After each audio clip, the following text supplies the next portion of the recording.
Om Shanti, Sakamoli du mercredi 3 août 2016. Essence, 12 enfants, cessez de penser aux autres et apportez-vous du bénéfice. Devenez comme de l'or et montrez le chemin aux autres. Question: quels sont les principaux signes de ceux qui font constamment des efforts pour devenir sans corps? Réponse: ils ne contrôlent pas leur sens physique par la force, mais leur sens physique s'apaise automatiquement. Ils ont naturellement la conscience que nous, les âmes, sommes frères.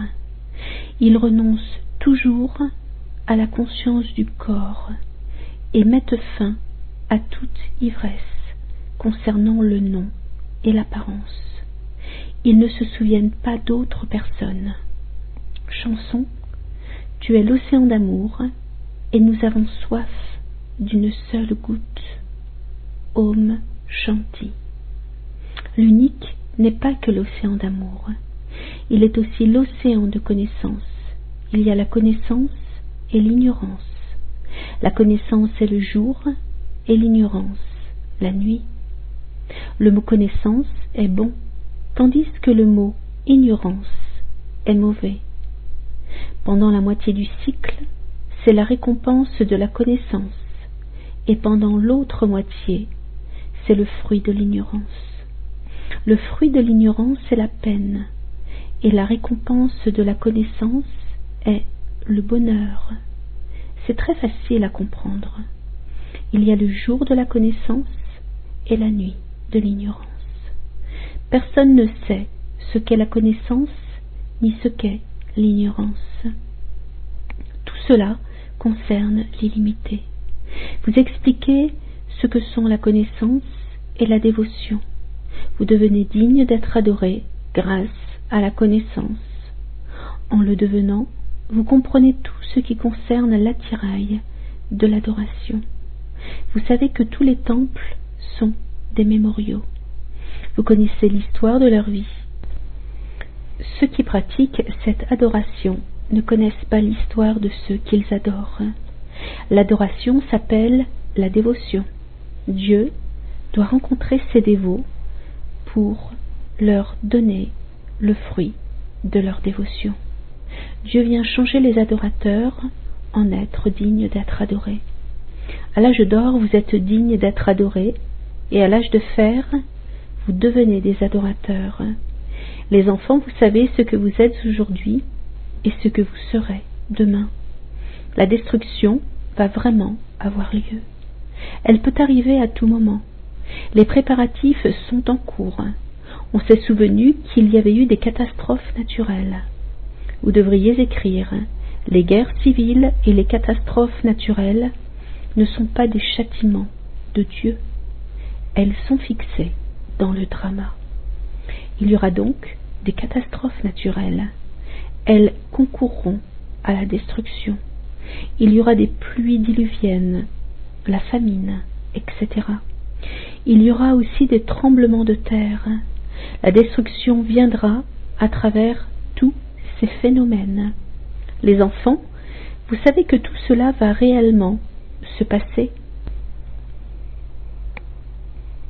Sinon, comment pourrait-il n'y avoir que quelques êtres humains à l'âge d'or? La destruction arrivera d'un seul coup. Les enfants, vous savez que tous ces vêtements sales seront lavés. C'est une laverie immense et illimitée. On dit que Dieu lave les vêtements sales. Il ne s'agit pas de vêtements physiques, il s'agit des corps. Les âmes doivent être lavées par le pouvoir du yoga.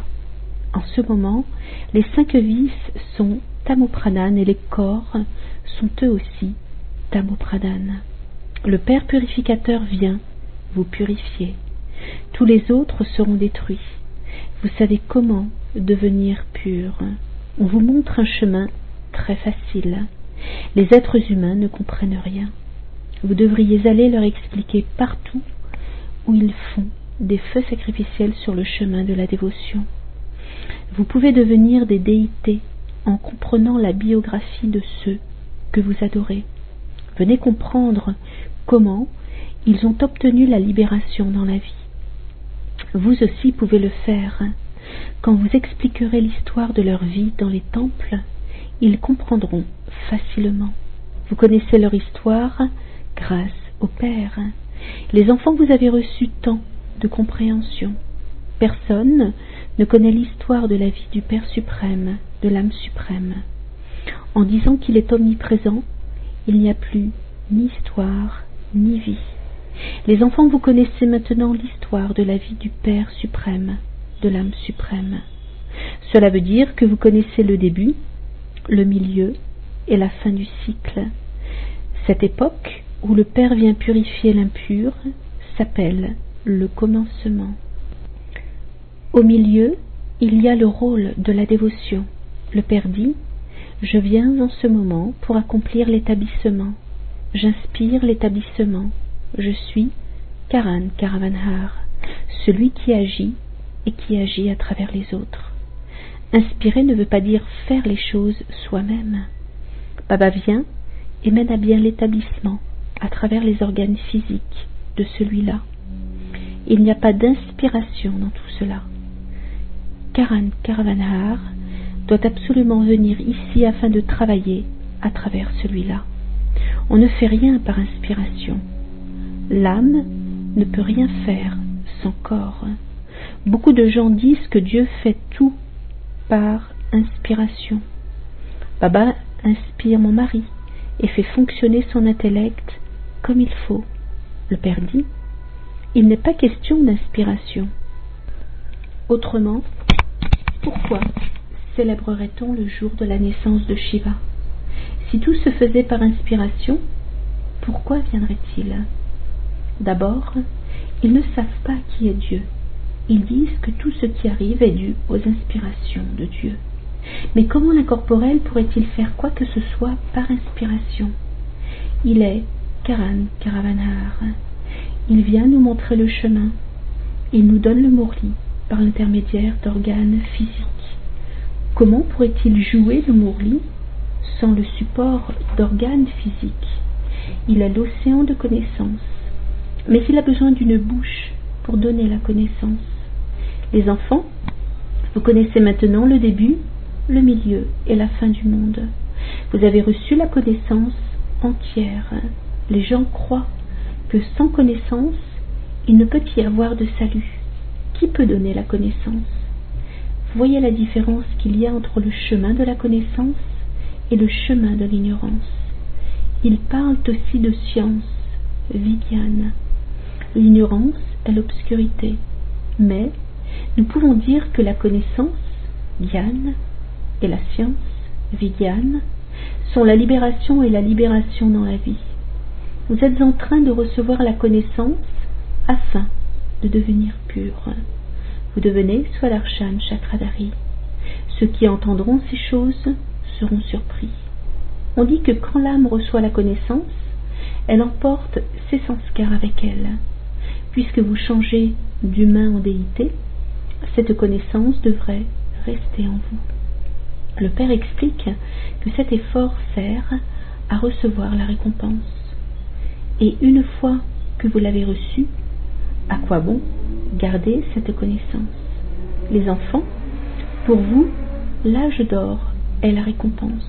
Vous êtes surpris d'entendre ces choses. Pourquoi cette connaissance n'a-t-elle pas toujours existé? Le Père dit, la connaissance disparaît. Une fois que c'est le jour, l'ignorance disparaît et donc la connaissance n'est plus nécessaire. Il faut comprendre ces points et les expliquer. Personne ne peut comprendre immédiatement. Les enfants, Shiv Baba ne vient qu'à Bharat pour vous apporter un cadeau, pour vous donner le fruit de votre dévotion. Après la dévotion, il y a le salut. La destruction va avoir lieu. On peut en voir les prémices. Vous entendez dire quelquefois qu'à cause d'une étincelle, un bâtiment s'est effondré en quelques heures. Il n'y a rien de nouveau. La destruction doit vraiment avoir lieu. À l'âge d'or, il n'y aura que quelques êtres humains élevés. Il faut faire tant d'efforts pour devenir élevé. Mais Maya vous attrape par le bout du nez. Ceux qui tombent à cause d'elle se blessent très gravement. Il leur faut du temps pour se relever. La luxure est le vice qui cause le plus de dégâts. C'est pourquoi on dit que la luxure est le plus grand ennemi. C'est elle qui vous rend impur. Il y a tant de conflits à cause de ce vice. S'il ne vous laisse pas en paix et vous force à vous adonner à la luxure, dites-leur: je préfère encore faire la vaisselle, je nettoierai le sol, mais au moins je resterai pur. Vous avez besoin de courage. Quand une personne prend refuge auprès du Père, Maya commence à l'attaquer. La maladie des 5 vices remonte à la surface. Avant tout, ayez la foi dans l'intellect. Vous devez mourir vivant. L'encre a été levée. Vous avez laissé derrière vous la côte vicieuse de l'âge de fer. Nous partons en pèlerinage. Nous devenons sans corps et nous rentrons à la maison. L'âme possède la connaissance. Nous quitterons ce corps pour en prendre un autre. En continuant à vivre chez nous, avec notre famille, nous resterons purs comme des lotus et nous suivrons ce pèlerinage. N'oubliez pas que ce monde est un cimetière. Nous partons pour le monde du bonheur. Baba vous montre des méthodes qui vous permettent de recevoir votre héritage. Nous restons en yoga afin de devenir purs. Vos péchés ne seront détruits que par le souvenir. Ensuite, les âmes, vous quitterez votre corps. Ce pèlerinage est si merveilleux. Souvenez-vous simplement du Père et de votre royaume. Mais vous êtes incapable de vous souvenir d'une chose aussi simple. Souvenez-vous simplement d'Alpha, c'est tout. Mais Maya ne vous permet pas d'avoir ce souvenir. Vous devez faire tant d'efforts. Les âmes, vous savez que votre Baba est venu. C'est l'âme qui étudie. L'âme naît à travers un corps. Les âmes sont frères. Quand vous devenez conscient du corps, tant de relations se développent. Ici, vous êtes simplement frères et sœurs. Vous êtes frères, mais vous êtes aussi frères et sœurs. C'est le chemin de la famille. Les deux ont besoin d'un héritage. C'est l'âme qui fait des efforts. Le seul effort consiste à considérer que vous êtes des âmes. N'ayez pas la moindre conscience du corps. S'il n'y a plus de corps, comment pourrez-vous vous adonner à la luxure? Je suis une âme et je dois aller vers Père. La conscience du corps ne devrait plus exister. Plus vous serez yogi, plus vos sens physiques se calmeront. Quand vous êtes conscient du corps, vos organes des sens vous jouent des tours. L'âme sait qu'elle est en train d'obtenir quelque chose et elle continuera à se détacher du corps. Ensuite, les sens physiques s'apaiseront aussi. Les sannyasis contrôlent leurs sens en utilisant des drogues. C'est le Hatha Yoga. Vous devez tout faire par le yoga. Ne pouvez-vous pas contrôler vos sens par le pouvoir du yoga? Plus vous serez conscient de l'âme, plus vos sens s'apaiseront. Faites des efforts. La récompense est si élevée. Le Père dit: vous devenez les maîtres du monde grâce au pouvoir du yoga. C'est parce que vous conquérez vos sens physiques que le yoga de Bharat est si célèbre. Vous changez d'humain en déité, d'impur en pur. Les sujets sont aussi des résidents du paradis.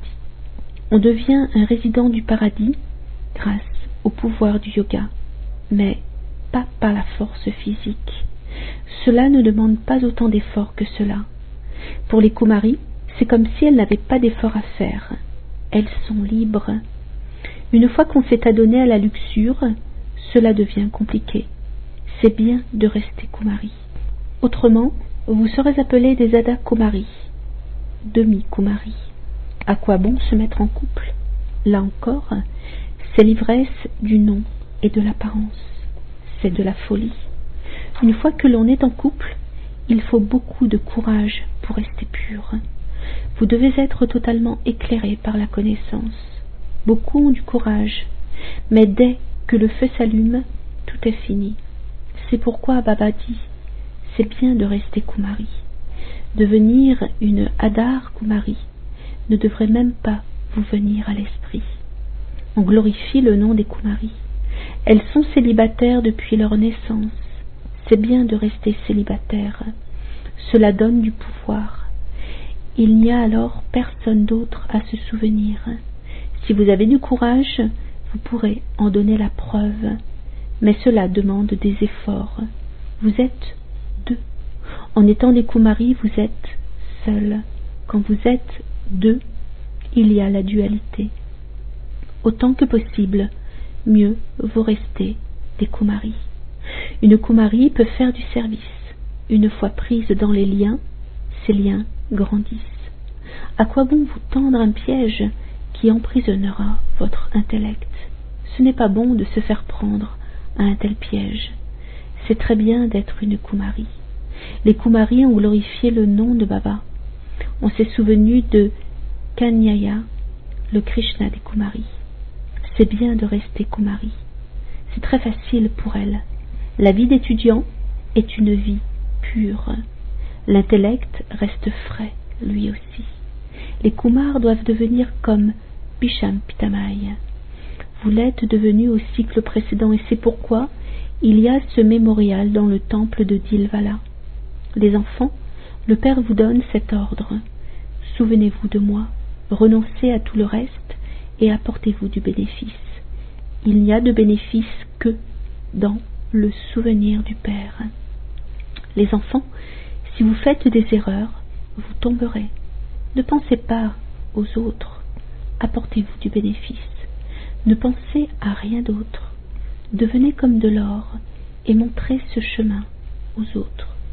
Il n'y a qu'une seule façon de devenir Satopradhana. Vous ne pourrez pas aller dans la terre de la libération sans devenir pur. Il n'y a qu'un seul chemin et vos dernières pensées vous mèneront à votre destination. Renoncez au commérage, autrement vous courrez à votre perte. Le Père ne vous jette aucune malédiction, mais quand vous ne suivez pas Shrimat, c'est vous-même qui vous maudissez.